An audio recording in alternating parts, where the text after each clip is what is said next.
সঞ্চয়িতার রান্নাঘরে সকলকে জানাই স্বাগত। আজকে আমার রেসিপি তিলের বড়া। তিলের বড়া বানাতে প্রথমে আমি তিলের খোসা ছাড়িয়ে নেব।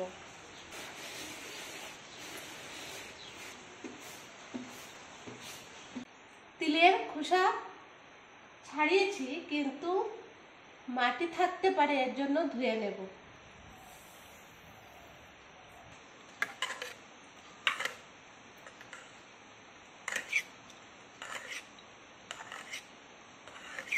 স্বাদ মতো নুন দিয়ে দিলাম,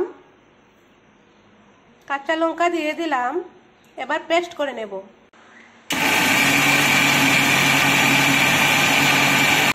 সামান্য একটু হলুদ দিয়ে দিলাম, তেল দিয়ে দিলাম,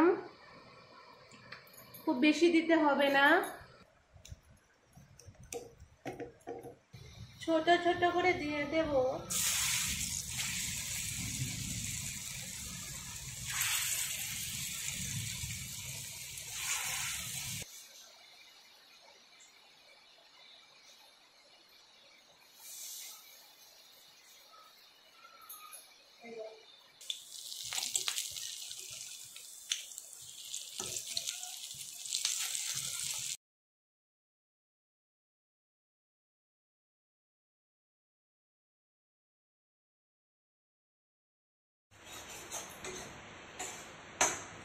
তিলের বড়া গরম ভাতের সাথে খেতে খুব ভালো লাগে।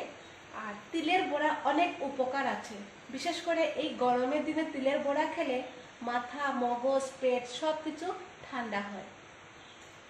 বানানো খুব সহজ, খেতেও খুব ভালো লাগে। তো বন্ধুরা, আজ এই পর্যন্তই। দেখা হবে পরের রেসিপি নিয়ে নতুন ভিডিওতে। ততদিন সবাই খুব ভালো থাকবেন, এভাবে তিলের বড়া করে খাবেন। বাই।